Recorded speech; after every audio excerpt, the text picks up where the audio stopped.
د افغانستان یو ماشوم دی هغه تقریبا د 40 دینو دی او هغه په دې بارډر باندې دومره سختی شوې ده. ما مخکې تاسو ته ویلي چې زمونږ د افغانیان رونه چې دي چې په دې بارډر باندې اوړي راوړي یا پاکستانیان هم چې دي د دیم کاروبارونه دي اخوا د کار دپاره څوک ځي څوک راځي. بعض داري چې ګورې بعض افغانیانو دلته په پاکستان کې د هغې رشتې شوي دي، بعض پاکستانیان داسې دي په افغانستان کې رشتې شوي دي. دي ځي راځي نو په دې بارډر باندې اکثر دومره سختی شي دا اوس بله ورځ هم دغه ماشوم چې دی تقریبا 13 هفته کې نو دا صرف د 40 ورځو ماشوم دی او هغه داسې بیمار و چې هغه پاکستان ته بلکې پېښور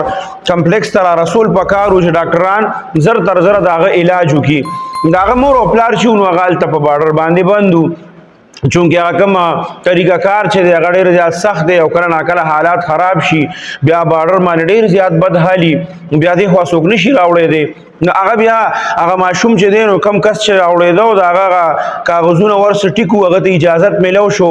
نو یو عام کس دی هغه ماشوم یې بیا هغه ته حواله کړی دی نو بغیر مور او بغیر پلاره هغه ماشوم چې دی نو هغه پېښور ته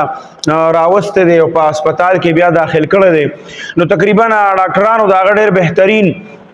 دیکبال کړی دی او د هغه ډېر زیات خیال یې ساتلی دی. هغه ماشوم چې دی نو هغه بیا چې چونکې هغه چې راغلی دی نو دلته به هغه نه چا ویډیو کړي چې دا وګوره د افغانستان نه بغیر مور او بغیر پلاره یو ماشوم دلته بیمار و د علاج دپاره راته مور او پلار یې په بارډر باندې ایثار کړي دي نو هغه ویډیو به چا کړي هغه بیا چې ورکړې ده میډیا له نو هغه میډیا باندې ډېره زیاته چلېدلو خلکو وایي چې دا وګوره راسونه غلط کار دی او ډېر زیاتې خبرې اترې په هغې کې شوې وې. نو به هر حال هغه ماشوم چې ونو هغه کم کس چې راوستی و هغه به ورسره او بیا نورو خلکو ته هم پته لګېدل نو بیا وله ډېر خلک چې دي نو هغې هسپتال ته راتلل او راچلېدل به نو بیا په هسپتال کې تقریبا چې اووه ورځې د هغه ماشوم وشوې نو یکدم هغه ماشوم چې و هغه ډسچارج کړ.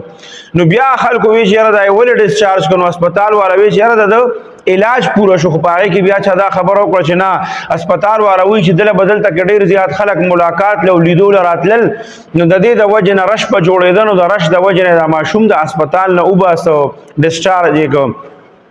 نو دا مونږ مخکې دا خبره کړې وه چې ګوره داسې قسمه واقعات اله راځي. مخکې ما تاسو ته ویلو چې مونږ ته یو افغاني ملګري خبره کوله چې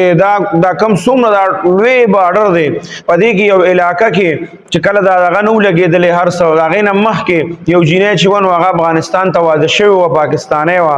نو هغې چې دی نو دلته دې طرف ته والد صاحب وفات شو او بغیر کاغذي کاروایۍ نه او کاغذي دستاویزاتو نه هغه را پرېښوده